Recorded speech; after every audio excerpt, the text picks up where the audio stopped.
Good morning, good afternoon, good evening, or good night.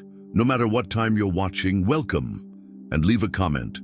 What town are you watching this story from? And listen, if this story showed up for you, it's because it deserves to be heard.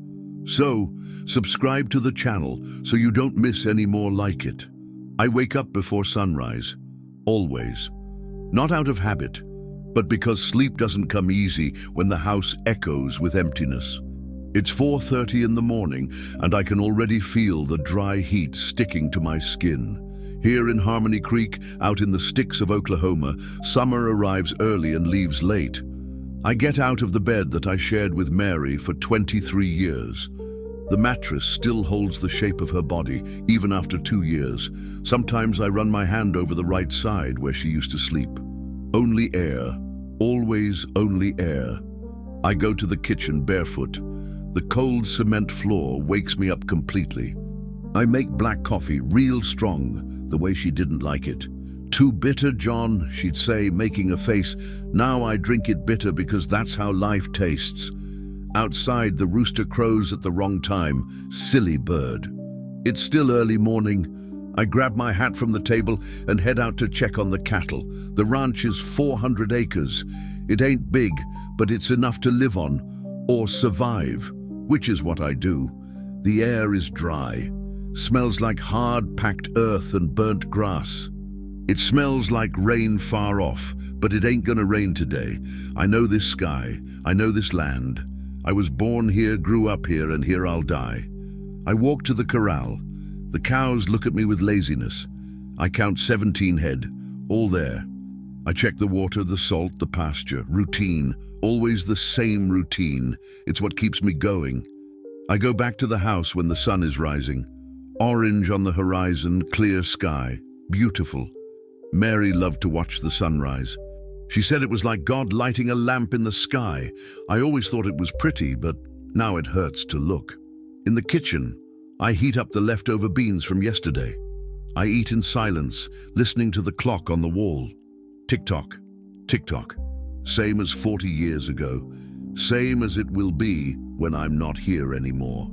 After coffee, I go to the porch. I sit in the rocking chair and stare at the dirt road that passes in front of the house. 3 cars passed today, 2 yesterday. Nobody stops. Nobody waves. I'm John from the ranch, the widower who's been living alone for 2 years. In town, when I need to go to the market or the drugstore, people look at me with pity. "Poor John," I hear them whisper. "He's been a wreck since Mary died." I don't like pity. I prefer the silence. Sometimes I think about selling everything and leaving. But where to? And to do what? I'm 62 years old, calluses on my hands, pain in my back. I know how to take care of cattle, plant corn, fix fences. Nothing else. And here are the memories. Here she is, in a way. The day goes by slowly. I fix the gate that's crooked. I clean the cistern. I feed the chickens. I work, but my head is far away.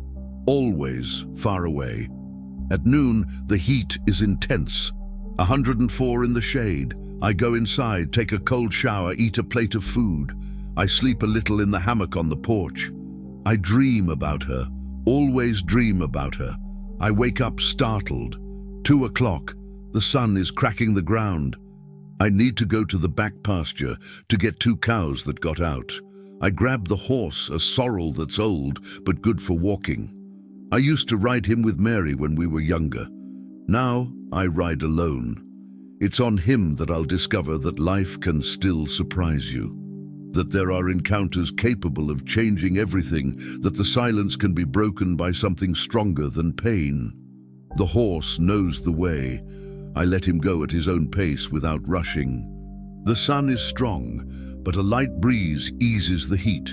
I pass the fence where Mary and I first courted.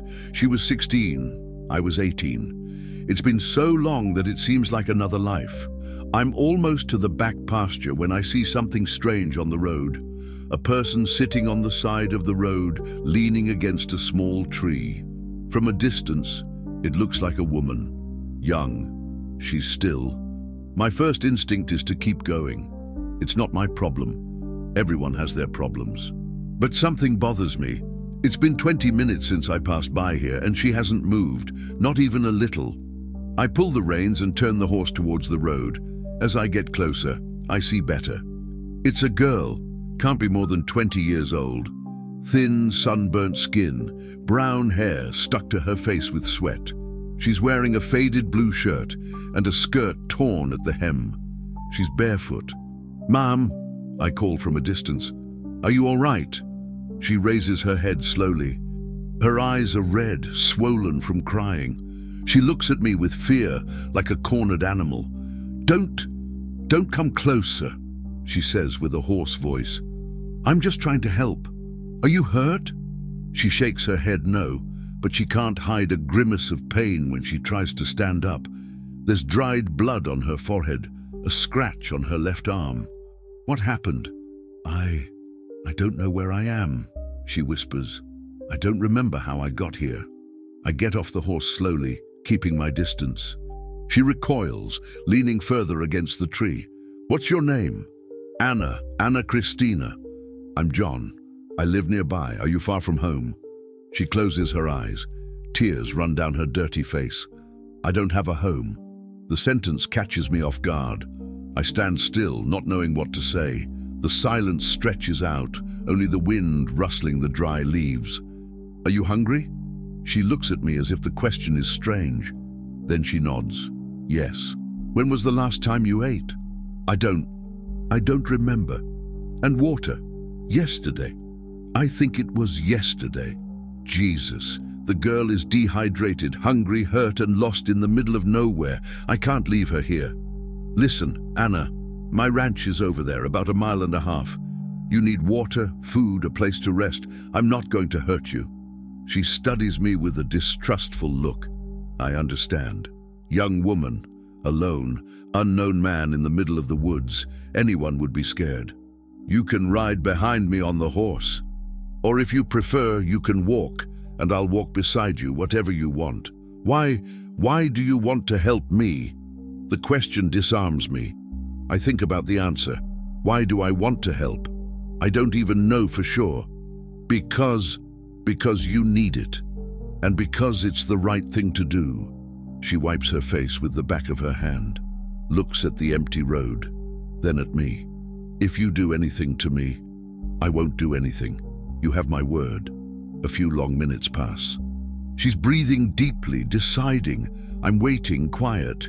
The horse is snorting softly, swatting flies with his tail. "Okay," she says finally, "but I'm going to walk." "Sure." I take the horse by the reins and we start walking. She keeps about 10 feet away, limping a little on her left leg. I don't say anything. I let her go at her own pace. The road is just hard-packed dirt with weeds on both sides. Some trees provide shade, but the sun is punishing. I offer water from the canteen I carry on the saddle. She accepts, drinks slowly, as if each gulp is precious. "Where does this road go?" she asks after a while. "To my ranch." Then it continues to town, Harmony Creek. Harmony Creek. I've never heard of it. It's small, about 15,000 people. "Aren't you from around here?" "No, I think I came from far away." "From where?" "I don't remember." There's something in her voice that worries me. It's not just exhaustion. It's like she's lost on the inside too, not just on the outside. "Did you hit your head? Were you in an accident?" "I don't know. I woke up on a different road in the middle of the night. I didn't know where I was. I started walking, but my legs couldn't take it. I sat down to rest and I found you." "Yeah." We walk a little further in silence. She's more confident now, has reduced the distance between us. Still wary, but less so. "John?" "Yeah?" Do you live alone?" "I do." "Always?" "No. My wife died 2 years ago." "I'm sorry." "Thank you." We arrive at the ranch gate. I open it, go through with the horse, wait for Anna to pass, close it again. She looks around, seeing the house, the corral, the trees. "It's pretty here," she says. "Mary thought it was pretty too." "Mary was your wife?" "She was." We get to the house. It's simple, but well kept. Porch in the front, clay roof, whitewashed walls. Anna stops in front of the steps, hesitating. "You can come up. I'll get fresh water and something for you to eat." She goes up slowly, sits in a chair on the porch. I take the horse to the yard, take off the saddle, give him water. When I come back, she's looking at the road, lost in thought. "Do you remember anything from before you woke up on the road?" Fragments. I remember a big white house. I remember loud voices shouting. I remember running. But it's all confused. "Did someone hurt you?" She looks at me, and for a second I see panic in her eyes. I don't want to talk about it right now." "That's okay. You don't have to." I go inside and bring a glass of cold water, some crackers, a piece of cheese. She eats slowly, as if she's not sure the food is real. "Can I take a shower?" she asks after eating. "Sure. I'll heat up some water for you." I prepare everything in the bathroom. Clean towel, soap, shampoo. When she goes in, I close the kitchen door and stay on the porch, giving her privacy. I hear the water running and a low sound. She's crying. I don't know what happened to this girl, but it was bad, very bad. When she comes out of the shower, she's cleaner, but her eyes are still sad. I offered her one of my shirts, which is big on her, and a pair of Mary's shorts that I kept. "Thank you," she says, sitting down on the porch again. "Anna, can I ask you a question?" "Sure." "Do you have family? Someone who might be worried?" She takes a while to answer, looks at her hands, then at me. "No, I don't have anyone." "No one?" "No one." The way she says it makes me believe it's true, and that makes me even more worried. A 20-year-old girl, alone in the world, lost, hurt. What could have happened? "You can stay here tonight," I say. "Tomorrow we'll see what to do. I don't have any money to pay." "You don't have to pay anything." "No, but why are you doing this?" Her question makes me think, why am I doing this? For 2 years, I haven't talked properly to anyone.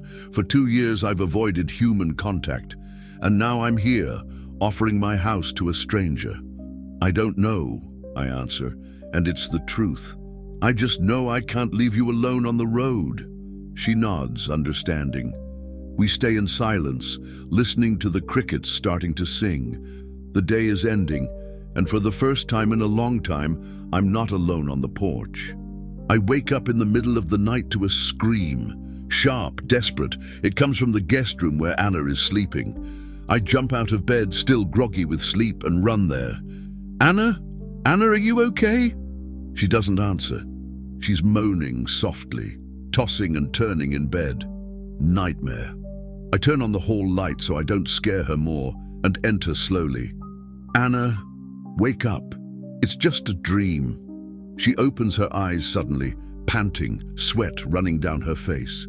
She looks at me without understanding where she is. "You're safe," I say softly. "You're at my house, remember?" She sits up in bed, hugging her knees. She's still trembling. Sorry for waking you up." "You don't have to apologize. Do you want a glass of water?" "Yes." I go to the kitchen, bring fresh water. Her hands shake when she takes the glass. I sit in the chair next to the bed, keeping my distance. "Do you want to talk about the nightmare?" It wasn't a nightmare. It was a memory. Memories can be worse than nightmares. She looks at me surprised, as if she didn't expect me to understand. "Have you ever had nightmares with memories?" After Mary died, I dreamed about her every night. I'd wake up thinking she was still alive. Then I'd remember she wasn't. It hurt too much. "And it stopped?" "No, I just learned to deal with it." We stay in silence. She's drinking water. I'm observing how fragile she looks there, small in the bed that used to be Mary's. "John?" "Yeah?" "In my dream, in my memory, there's a man, older, well-dressed. He's angry with me. Do you know this man?" "I think so, but I can't remember who he is." "Did he hurt you?" She doesn't answer, just lowers her head and goes back to hugging her knees. "You don't have to talk if you don't want to." "Thank you. Will you be able to go back to sleep?" I don't know. I'm afraid of dreaming again. Do you want me to leave the light on? Can you? Sure. I get up to leave, but she calls me. John, can you stay here a little longer, just until I fall asleep? I can. I sit down in the chair again. She lies down, pulls the sheet up to her neck. I stay there, quiet, listening to her breathe. Little by little, her breathing gets calmer, deeper. She's sleeping. I stay a few more minutes just to be sure. Then I go to my room, but I can't sleep anymore. I keep thinking about her, about the fear in her eyes, about the way she trembled when she talked about the man. In the morning, I wake up early as always. She's still sleeping. I make coffee, scrambled eggs, toast. When she appears in the kitchen, her eyes are swollen, but she seems more rested. Good morning, I say. Good morning. Thank you for last night. It was nothing. Did you sleep better after? I did, without dreams. That's good. She sits at the table, looks at the food with wide eyes. Did you make all this? It's not much, just the basics. I don't remember the last time someone made food for me. The sentence hurts my heart. How is it possible for a 20-year-old girl not to remember the last time someone cooked for her? Eat slowly, I say. You went a long time without eating properly. She obeys, eating small bites, savoring each mouthful. Sometimes she stops and looks at me, as if she doesn't believe it's real. John, can I ask you something? Sure. What was your wife like? The question catches me off guard. It's been a long time since anyone asked about Mary. She was special. Funny, stubborn, caring. She liked plants, animals, making food for others. Always found an excuse to invite someone for lunch. Did you love each other? Very much, since we were teenagers. And did you have children? No. We tried, but it didn't happen. The doctor said it was my problem. I'm sorry. Mary said it didn't matter, that the two of us were a family anyway. Anna stops eating and looks at me with a strange expression. It must be nice to have someone who loves you like that. It was. It was very nice. Do you miss her? Every day. And have you never thought about finding someone? No. I can't imagine loving another person. She nods, as if she understands. We finish eating in silence. After coffee, I go to take care of the cattle. Anna asks if she can come along. I accept. We walk to the pasture, she observing everything with curiosity. Have you always been a rancher? I was born here. My father was a rancher, my grandfather too. It's what I know how to do. Do you like it? I do. It's a hard life, but it's honest. The land doesn't lie. The animals don't lie. You take good care of them. They pay you back. Unlike people. What do you mean? People lie. They use you. They abandon you when they don't need you anymore. Who abandoned you, Anna? She stops walking. She stares at the horizon, her eyes full of tears. I can't remember right, but I know it happened. I know someone hurt me a lot. The man from your dream? Maybe. I don't know. It's all confused. Anna, do you need medical help? Maybe you hit your head, have some neurological problem. No, it's not that. I remember some things. I remember my name. I remember basic things. I just don't remember. I don't remember what happened before I woke up on that road. Sometimes the mind blocks very painful memories. Maybe. We arrive at the corral. I show her how to check if the animals are okay, how to give them salt, how to fix the fence. She pays attention to everything, asks smart questions. Have you worked with animals before? I don't know, but it seems familiar. You're smart. You learn fast. Thanks. We spend the whole morning working together. It's strange. It's been 2 years since I've done everything alone, and now I have company. It's not unpleasant. It's different. At lunchtime, she insists on helping cook. She makes perfect rice, seasons the beans just right. You know how to cook well, I say. I think someone taught me, but I don't remember who. Your mother? I don't know. When I try to remember my mother, I just get a feeling of sadness. Did she die? I think so, or she abandoned me. After lunch, we go to the porch. She sits in the rocking chair that used to be Mary's. I feel uncomfortable for a second, but I let it pass. John, can I tell you something? Sure. Last night, when you stayed with me until I fell asleep, it's been a long time since someone took care of me like that. How long? I don't know. Maybe years. Maybe my whole life. How did you live before? I don't remember. But I have the feeling that I always had to take care of myself, that no one ever really cared about me. And now I feel safe. For the first time in my life, I feel safe. Her words move me. I don't know why, but I feel responsible for her, like it's my obligation to protect her. Anna, you can stay here as long as you want. You don't have to rush to leave. Thanks, but I don't want to be a burden. You're not a burden. It's good to have company. She smiles for the first time since she arrived. A shy but genuine smile. Can I tell you a secret? Sure. Yesterday, when you found me on the road, I was thinking about giving up on everything. Giving up how? Ceasing to exist. I didn't know who I was, where I was, if there was anyone in the world who cared about me. It seemed easier to stop. Anna. But then you showed up, and you saw me, and you helped me. And now I think that maybe it's worth it to keep going. It is. It's always worth it to keep going. How do you know? Because you're here, because you survived whatever happened, because you're strong, even if you don't realize it. You think I'm strong. I do. A weak woman doesn't survive alone on the road. A weak woman can't cook, help in the pasture, do the things you did today. Thanks for saying that. It's the truth. We stay in silence, rocking in the chairs, listening to the wind in the trees. For the first time in 2 years, I don't feel completely alone.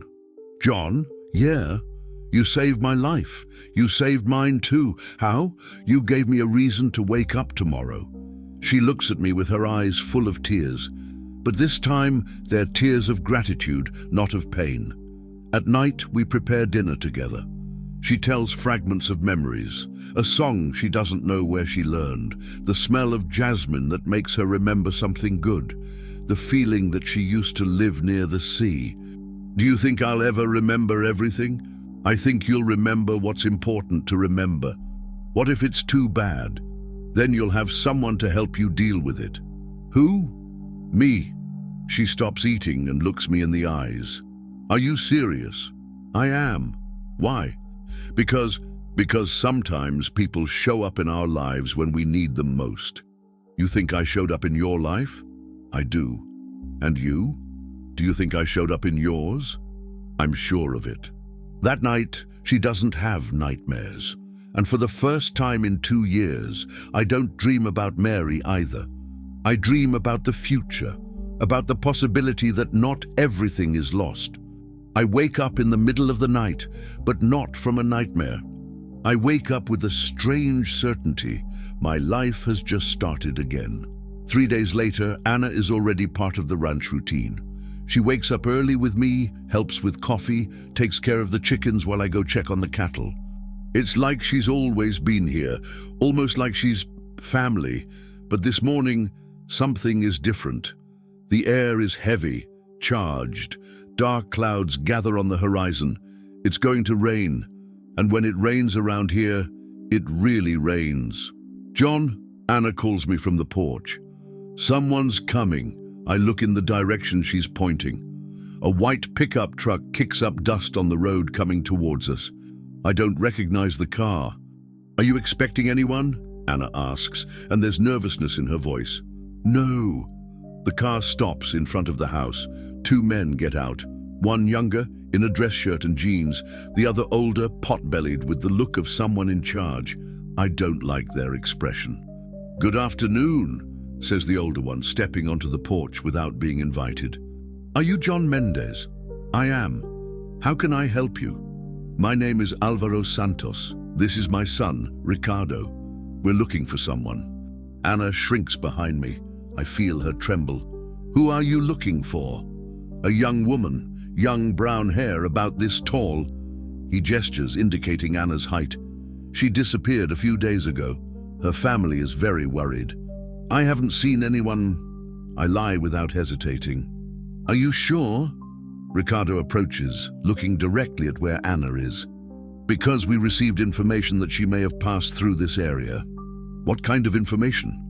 A truck driver said he saw a young woman walking on the road near here. Alvaro takes a paper out of his pocket. In fact, we brought a photo. My blood runs cold. In the photo is Anna. More well-groomed, in expensive clothes, but it's her without a doubt. Anna lets out a soft moan behind me. I've never seen this woman, I insist. Mr. Mendez. Ricardo smiles, but it's a cold smile. My fiancée is sick. She has mental problems. Sometimes she gets confused, leaves home without telling anyone. Her family is desperate. Your fiancée? Yes, Ana Cristina Ferreira, daughter of Dr. Ferreira, from Washington, D.C. We're getting married in 2 months. Anna grabs my shirt from behind. She's trembling so much I can feel it. If she passed through here, she needs to come with us, Ricardo continues. She needs medication, treatment. She could hurt herself if she stays lost. I already said I haven't seen anyone. Are you sure? Alvaro takes a step forward. Because if you're lying, there could be trouble. Hiding a sick person is a crime. I'm not hiding anyone. Ricardo walks around the porch looking at everything, stops near the kitchen window. Dad, there are 2 cups there on the table. Alvaro smiles again, that smile that doesn't reach his eyes. Mr. Mendez, you live alone, don't you? I do. Then why are there 2 cups on the table? I think fast. My neighbor came over for coffee earlier. What neighbor? The nearest ranch is 15 miles from here. Crap. They know she's here. Anna, Ricardo calls out. Anna, honey, I know you're there. Come on, let's go home. Daddy's worried. Anna lets out another moan, louder. I can't hide her anymore. Mr. Mendez. Alvaro takes out his cell phone. I can call the police and do an official search. Or you can be reasonable and let us take the girl. What do you prefer? She doesn't want to go. She's sick. She doesn't know what she wants. She knows very well what she wants. Then where is she? Let's talk to her. I have no choice. I look back, see Anna huddled in the corner of the porch, white with fear. Anna, I say softly, they want to talk to you. No, she whispers. Please, no. Anna! Ricardo advances. You scared me. 3 days looking for you. She shrinks even further, like a cornered animal. I don't want to go, she says in a trembling voice. Of course you do, honey. You're confused, but it'll pass. Let's go home, take your medicine. What medicine? I ask. For anxiety, depression. She has attacks. Sometimes she gets violent. I've never been violent, Anna manages to say. Not in front of strangers, but at home. Ricardo shakes his head. Mr. Mendez, she even scratched me once with her fingernails. Lies. Anna stands up, still trembling. All lies. Anna, please, your father is desperate. Your mother has cried for 3 days straight. My mother died when I was 8 years old. Your stepmother then. You know Francisca loves you like a daughter. Francisca hates me. Anna, you're delusional again. The first drops of rain begin to fall. Thick, heavy. The storm is coming. Mr. Mendez. Alvaro approaches. You seem like a sensible man. The girl is sick. She needs professional help. She can't stay here alone with you. People will talk. And what will they talk about? Well, a 60-year-old man, widower, alone with a 20-year-old girl. It doesn't look good. There's nothing inappropriate happening here. I know, but people don't know, and her family is important, influential. They won't like knowing she's in this situation. The rain increases. Now it's raining hard. Anna, Ricardo extends his hand. Let's go. It's raining. Let's go home. You take a hot bath. Eat that food you like. I don't want to. Anna, you have to come. It's not a choice. What do you mean it's not a choice? I interject. She's my fiancée. I have rights. What rights? The right to take care of her, to protect her. She doesn't want your protection. She doesn't know what she wants. Ricardo explodes. She's mentally ill. She doesn't have the capacity to decide. I'm not mentally ill, Anna shouts. And it's the first time I've seen her with anger instead of fear. I know very well what I want. I want to stay away from you. Anna, you're having an episode. You need your medicine. What medicine? The ones that made me drugged? That made me forget everything? Something clicks in my head. The medicines made you lose your memory. They did.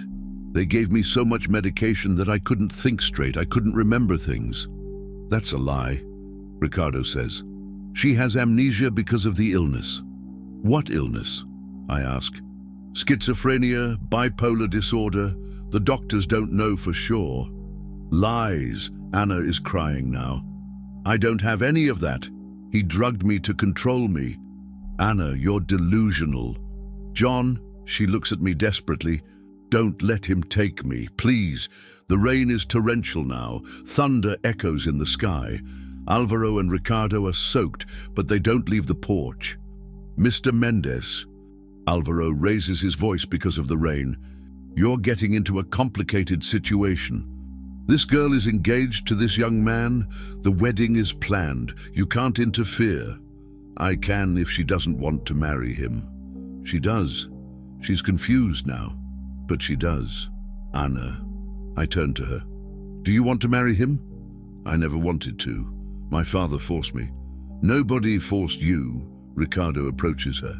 You accepted the proposal because you said that otherwise you were going to take everything from my father. The ranch, the cattle, everything. What ranch? I ask. My father is also a rancher, or was. Ricardo and his father lent him money, a lot of money. When he couldn't pay, they said that either I married Ricardo or they would take everything. Anna, that's not true, Ricardo says, but there's nervousness in his voice now. It's true. My father preferred to sell me to lose the land. You weren't sold. It was an agreement between families. Same thing. Now I understand.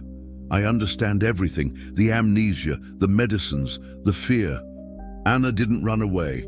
Anna was drugged, taken somewhere, and managed to escape. Anna, I look into her eyes. How did you get to that road where I found you? I remember now. I remember being in a strange house. I remember being dizzy, confused. I remember Ricardo talking to another man about the wedding night. Anna, you're making things up. I'm not. She turns to Ricardo angrily. You told the man that I was going to be quiet, that the drugs were going to work, that I wasn't going to be trouble. What man? I ask, already knowing that I'm not going to like the answer. A rich man. From Washington, D.C., Ricardo was handing me over to him. Anna, that's delirium. You sold me to him for one night, to pay off part of your debt with my father. The silence that follows is broken only by the sound of the rain. Ricardo is pale. Alvaro looks at his son angrily. Ricardo, Alvaro says softly, what's this story? Dad, she's lying. She's delirious. Anna, I approach her. How did you escape?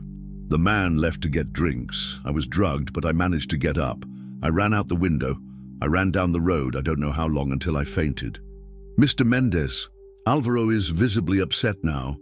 If this is true, it's not true, Ricardo explodes. She's crazy. She makes up stories. Then why were you so desperate to find her? I ask. If she's crazy, if she's sick, why didn't you call the police? Because you knew that if she spoke, she was going to expose what you did. The rain decreases a little. Ricardo looks at his father, at me, at Anna. He's cornered. Dad, let's go. She doesn't want to come. Leave her here. It's not worth it. Ricardo, Alvaro is furious now. Tell me the truth. Did you hand this girl over to someone else? Dad, answer! It was just for one night. The man paid well, and she wasn't even going to remember, because of the drugs. Alvaro slaps his son in the face that echoes even with the sound of the rain. You disgrace. You dishonored our family. Dad, she was going to be my wife anyway. Shut up. Alvaro turns to me. Mr. Mendez, I apologize for my son. I didn't know anything about this. And now you never saw us, and we never saw you. Alvaro pulls Ricardo by the arm. Dad, we can't leave her here. If she tells... If you had thought about the consequences before... Alvaro is red with anger. Let's go, now. They run off the porch in the rain. They get into the pickup truck. Ricardo looks at Anna one last time with anger and fear. Then they leave, leaving a trail of mud on the road. Anna collapses, literally collapses. She falls to her knees on the porch, crying convulsively. All the tension of the last few minutes comes out at once. It's over, I say, kneeling next to her. It's over, Anna. They're gone. They'll be back, she sobs. They'll come get me. They'll take me. They won't. You heard what his father said. But what am I going to do now? I have nowhere to go. I have no one. You have me. But for how long? One day you'll get tired of me. Anna, look at me. She raises her tear-stained face. You can stay here as long as you want, forever if you want. This is your home now. John, I'm serious. You're not a burden. Your family. She hugs me, still crying, but now it's crying from relief. We stay there under the rain that's stopping until she calms down. John? Yeah? Thanks for not handing me over. I'd never do that. How did you know I was telling the truth? Because I saw the fear in your eyes. Real fear. No one fakes fear like that. What if they come back? If they come back, we'll deal with it, together. The storm has passed, the sky is clearing, but I know another storm is coming, because men like Ricardo and Alvaro don't give up easily. And Anna isn't safe yet, but one thing has changed. Now she has someone to protect her, and I'll protect her with my life if necessary. In the 3 days following the confrontation, Anna barely speaks, eats little, sleeps even less. She spends hours sitting on the porch, staring at the road as if she expects to see them coming back at any moment. I understand her fear. I stay alert too. I sleep with the shotgun next to the bed, check the fences twice a day, pay attention to every strange noise. Men like Ricardo don't give up easily when they have a lot to lose. John? Anna calls me on the morning of the 4th day. I'm fixing the fence at the back. Yeah? Can I talk to you? Sure. She approaches slowly, as she always does when she wants to talk about something serious. I remembered more things. Want to tell me? I need to tell someone. We drop the tools and sit under a tree. She hugs her knees, as she always does when she's nervous. My father wasn't a bad man. At least, not before my mother died. After that, he changed. He started drinking, doing dangerous business. What kind of business? Loans with high interest rates, gambling. He lost a lot of money, very quickly. The ranch was mortgaged, the cattle pledged. When the Santos showed up offering help, he thought it was salvation. And you? I was 17 years old. I didn't really understand what was happening. I just knew that suddenly we had money again, food on the table, new clothes. And the wedding? Ricardo started showing up at the house. He brought gifts, flowers. He was polite, well-dressed. My father said I was a lucky girl, that I was going to marry a rich man. Did you like him? No. From the first day, something about him bothered me. He looked at me in a way as if I were an object, as if I already belonged to him. Did you tell your father that? I tried, but he said it was nonsense, that Ricardo was a good catch, that after the wedding I would learn to like him. What about the medicine? Anna closes her eyes, as if the memory physically hurts. They started after the official engagement. Ricardo said I was too nervous, too anxious.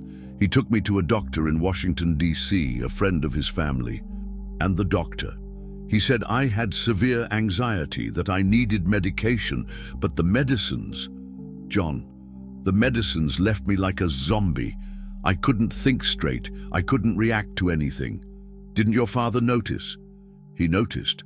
But Ricardo convinced him that it was for my own good, that I was sick, that without the medication I could have a nervous breakdown. How many months did you take it? 6. 6 months being drugged every day. There are things from that period that I don't remember to this day. Anna, the worst thing is that I knew something was wrong. Deep down I knew, but I couldn't react. It was like my brain was wrapped in cotton. And the escape? That night, at the rich man's house, he left to get drinks. He left the door unlocked. I was drugged, but something inside me screamed, "Run!" So I ran. Do you remember the man? I remember. Grey hair, expensive suit, gold ring on his finger. He spoke like someone who is used to buying everything, including people. Did he hurt you? He didn't get to do anything. I ran away before, but I heard him talking to Ricardo. I heard him say that he liked it when women were quiet, submissive. Son of a bitch. John, there's something I haven't told you yet. What? Ricardo told the man that if I got pregnant, it would be my problem, that he wasn't going to take care of any child. Jesus, they didn't see me as a person, John. They saw me as cattle, as something to be negotiated, used, discarded. Anna, that will never happen again, I promise. How can you promise something like that? Because I won't let it. But what if they come back with more people? What if they bring the police? What if they make up some lie? Then we'll tell the truth. Who's going to believe me? They have money, influence. I have nothing. You have the truth. The truth isn't always enough. Then we'll make it enough. She looks at me with an expression that I can't decipher. John, why are you doing this for me? I already told you. No, really. Why do you risk your peace, your safety for a stranger? You're not a stranger. I am. You've known me for a week. Anna, I stop, thinking about the words. When Mary died, I died too. Not physically, but inside. I stopped feeling. I stopped caring. I stopped really living. And you brought me back to life. How? By giving me a reason to protect someone, to take care of someone, to care again. I didn't want to be your charity case. You're not a charity case. You're family. But I'm not Mary. No, you're Anna. And I'm not trying to replace Mary with you. I'm learning that it's possible to love different people in different ways. Love. The word comes out before I can think straight. I turn red, embarrassed. I didn't mean... John. Sorry, Anna. I shouldn't have said that. You've been through enough trauma. You don't need a confused old man declaring his love. John, look at me. I raise my eyes, expecting to see disgust or pity, but I see tenderness. You're not old, and you're not confused. I'm 62 years old, Anna. You're 20. So you could be my daughter. But I'm not. I'm an adult woman who knows what she feels. Anna, John, you saved my life. Not just on that road, but every day since then. You gave me security, affection, respect. You see me as a person, not as an object. Anyone would do that. No, they wouldn't. My own father didn't. You did. Anna, you're confusing gratitude with what? With love. John, I know the difference between gratitude and love. I feel gratitude for the doctor who took care of my mother before she died. I feel love for you. Anna, I know it's strange. I know people will talk. I know it's not what's expected, but I don't care. You have your whole life ahead of you. You'll meet guys your age. You'll fall in love. I've already fallen in love. Anna, you've been through a terrible trauma. You're not thinking straight. I'm thinking straighter than ever. John, when you hugged me after those men left, it was the first time in my life that I felt really safe in a man's arms. Anna, the first time a man touched me without wanting something in return. I want something too. What? I want to see you happy. I want to see you free. I want to see you achieve your dreams in life. Then why can't it be by your side? Because you deserve more. Who decides what I deserve is me. Anna, you don't understand. I'm a simple man, uneducated, without money. I live isolated here in the middle of nowhere. What future can I give you? The future I want. Peace, security, true love. What about children? Don't you want to have children? I do. If it comes, it will be a blessing. If it doesn't, having you is enough. Anna, John, do you love me? This isn't fair. Answer me. Do you love me? I do. God forgive me, but I do. Then why are we fighting this? Because I'm afraid. Afraid of what? Afraid of hurting you. Afraid of you regretting it. Afraid of not being enough. John, look at me. I look. You're already enough. More than enough. She comes closer, puts her hand on my face. Her skin is soft, warm. Can I kiss you? Anna, please. I can't resist. I lean forward and our lips meet. It's a soft, careful kiss, full of tenderness. When we separate, there are tears in her eyes. Why are you crying? Because it's the first time a kiss has made me feel loved, not used. Anna, John, I want to stay here forever. I want to be your companion, your family. I want to take care of you as you took care of me. Are you sure? Absolutely. What if they come back? We'll face it together. What if you change your mind? I won't change. How can you be so sure? Because for the first time in my life, I'm exactly where I want to be. We stay embraced under the tree, listening to the birds singing. For the first time since Mary died, I feel that my heart is complete again. John, yeah? Thanks for loving me as I am, not as others wanted me to be. Thank you for teaching me that it's possible to start over. Thank you for showing me that there is love that doesn't hurt. Anna, yeah? Welcome home. She smiles, and it's the most beautiful smile I've ever seen. It's not the shy smile of the first days. It's the smile of a woman who has finally found her place in the world. That night, for the first time, she sleeps in my room. We don't do anything but hug, but it's enough. It's perfect. John, she whispers in the dark. Yeah? I'm not afraid anymore. No? No. With you, I feel invincible. Anna? Yeah? I'm not afraid anymore either. What were you afraid of? Of living the rest of my life alone? Now you won't. No, now there are two of us. Forever. Forever. And I fall asleep with the certainty that, regardless of what tomorrow brings, I won't be alone to face it. We have each other, and that's enough for any storm. 6 months later, I wake up before sunrise. I always wake up, but now it's not because sleep doesn't come. It's because Anna has the habit of waking up early to watch the sunrise, and I don't want to miss any dawn by her side. She's sleeping, her face serene, her hair spread on the pillow. It's grown in these months, now reaching her shoulder. She's more rosy, stronger. The fear in her eyes has given way to a peace that moves me every morning. Good morning, she whispers without opening her eyes. Good morning. How do you know I woke up? Because you always stop breathing for a few seconds when you wake up, as if you're checking if I'm still here. Am I? Am I what? Checking if you're still here. And? Am I? You are. Thank God you are. She opens her eyes, smiles. That smile that I learned to love, that has become the first thing I want to see every day. John, yeah? Today marks exactly 6 months since you found me on that road. It does. Do you regret it? Regret what? Stopping? Helping me? Turning your life upside down? Never, do you? Never.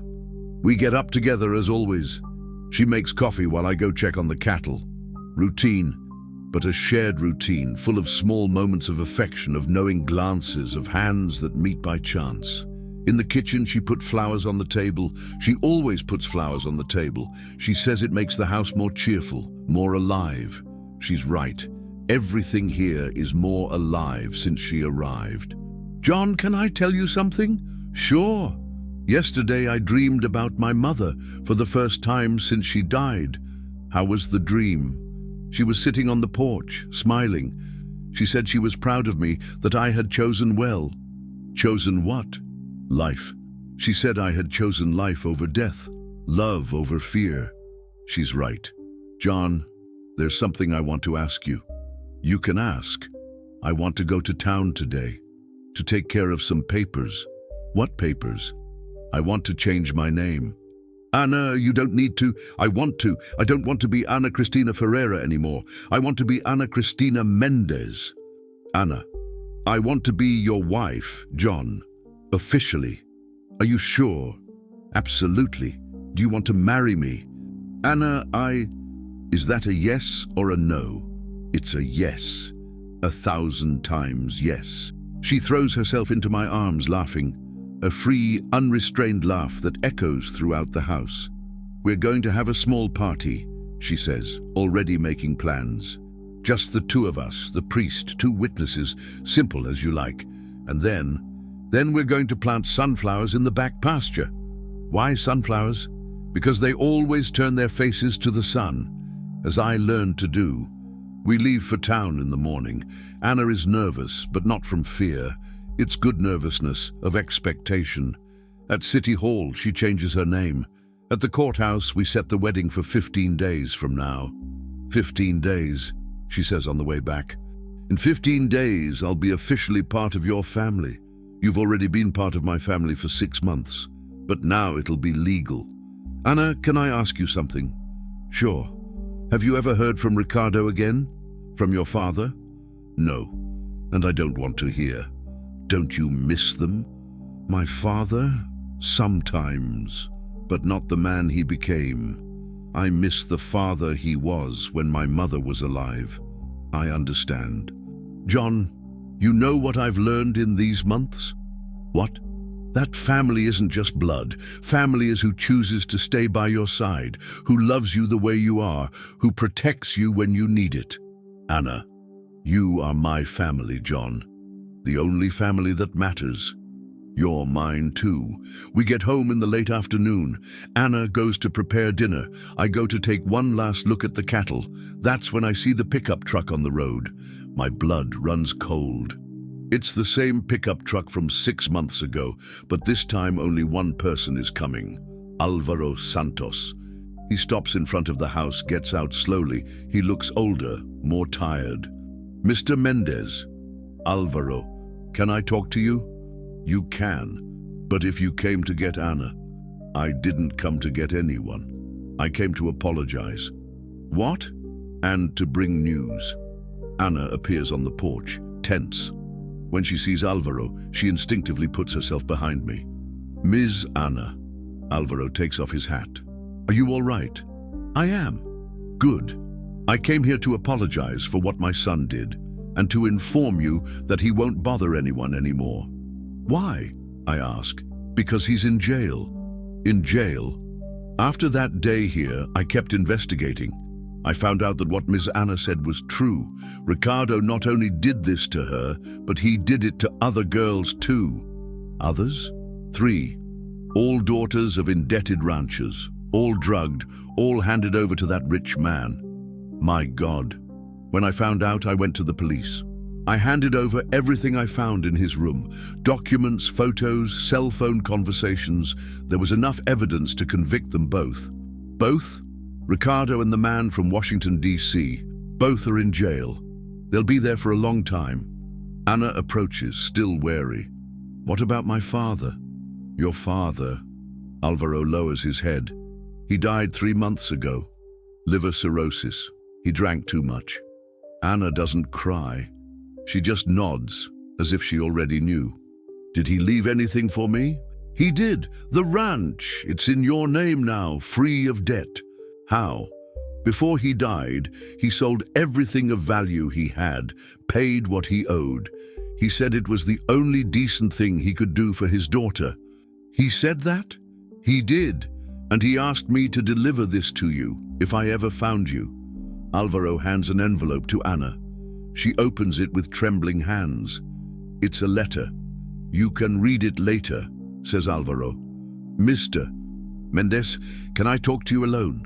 We walk to the fence. Anna stays on the porch, reading the letter. Mr. Mendez, I want you to know that I greatly respect what you did. protecting Miss Anna, taking care of her. I did what anyone would do. No, they wouldn't. You risked your peace to save a stranger. That's rare. Anna isn't a stranger. I know that. I saw the way she looks at you, the way you look at her. It's real love. It is. Can I give you some advice? You can. Marry her soon. You don't find a woman like that twice in a lifetime. We're getting married soon, in 15 days. That's good. And Mr. Mendez? Yeah? If you need anything at all, you can look for me. It's my way of trying to repair the harm my son did. Thank you. Alvaro leaves. Anna is sitting on the porch steps, the letter in her hands. How was it? I ask, sitting next to her. He apologized. He said he loved me, but that money blinded him. He said that the most important thing he did in his life was give me the chance to escape. Give you the chance. He lowered the dose of the medicines that last night, on purpose, so that I could run away. He knew you were going to run away. He knew, and he let it happen. Anna. At the end of the letter he wrote, "Be happy, my daughter. Be free. Be loved as you deserve." She's crying now. Not from sadness, but from relief, as if a weight has been lifted off her shoulders. Now it's over, I say. It's really over. It's over. How do you feel? Free. For the first time in my life, completely free. And the ranch? I'm going to sell it. I don't want anything that reminds me of that time. And the money? We use it to improve this ranch. Our ranch. Ours, forever ours. At night, lying in bed, Anna is quiet, thoughtful. John? Yeah? Thank you. For what? For having seen me. For having stopped. For having chosen to help me instead of continuing on your way. Anna, you know what marks me most about that morning? It wasn't the fact that you helped me. It was the fact that you looked me in the eyes and saw a person, not a problem. You were never a problem. For Ricardo I was. For my father I was. For that man from Washington, D.C. I was. But for you, from the first moment, I was Anna. A person with a name, with feelings, with the right to choose. Because that's what you are. John, can I tell you a secret? You can. When I was on that road before you arrived, you know what I was thinking about? What? About how good it would be to disappear, not exist anymore, not be a burden to anyone. Anna, but then you showed up, and you offered me water, and you talked to me as if I were human. And suddenly I thought, maybe it's worth it to keep going. Maybe there's still goodness in the world. There is. There always is. Now I know. And John? Yeah? Now I want to keep going forever, by your side, forever. Promise? I promise, even when I get old and wrinkled, especially when you get old and wrinkled, even when I'm annoying and stubborn, you're already annoying and stubborn sometimes, John, and I love you anyway. She laughs, hugs me tight. John, yeah, in 15 days you're going to marry a free woman, completely free. Free from the past, free from fear, free to love you as you deserve. Anna? Yeah? In 15 days, I'm going to marry the woman who taught me that it's possible to start over, that it's possible to love again, that it's possible to be happy again. We're two survivors, aren't we? We are. Survivors who found each other, and who are going to live happily ever after. They are, like in fairy tales. Only this one is real. It is. This one is real. The next day, I wake up before sunrise. I always wake up. But today there's something different in the air. It's as if the earth itself is celebrating, as if it knows that today is the first day of the rest of our lives. Anna is still sleeping. I go to the porch, look at the road where I found her 6 months ago. Red dust, dry weeds, infinite sky. The same landscape as always, but now it has another meaning. Now it's the place where my life started again. Good morning. Anna appears beside me, still in her nightgown. Good morning, future Ms. Anna Mendez. I like the sound of that. Me too. John, can you do me a favor? Anything. Take me to that road where you found me. What for? I want to plant a flower there, to mark the place where our story began. What kind of flower? A sunflower. To always remember that we chose to turn our faces to the light. We walk to the road, hand in hand. Anna plants the sunflower exactly in the place where she was sitting 6 months ago. She waters it carefully, as if it were the most important thing in the world. Done, she says, getting up. Now this place has new life. Like us. Like us. We go back to the house where breakfast, the animals, the daily work await us. Routine. But a routine full of love, of purpose, of future. And as we walk, I think about how much life can change in an instant, about how a single gesture of kindness can save 2 people at the same time, about how love can spring up in the most unlikely places, between the most different people, in the most unexpected circumstances.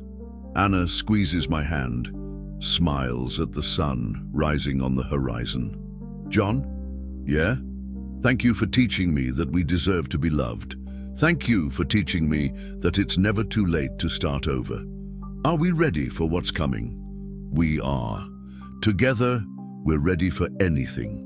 And we continue walking towards the house that is now ours, towards the future that we chose to build together, towards the life that was born from the unlikely encounter between a widowed rancher and a young woman lost on a dirt road.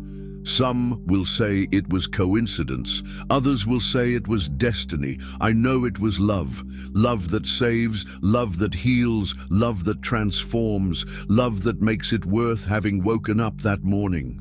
Love that makes it worth waking up every morning that is yet to come. Sometimes life puts the right people in the right places at the right times, not by chance, but because the world still needs small, silent miracles that happen when one soul recognizes another soul and decides to extend a hand. The love that saves doesn't scream, doesn't announce itself. It simply stops on a dusty road and asks, "Can I help?" And in that simple question, 2 lives are transformed forever.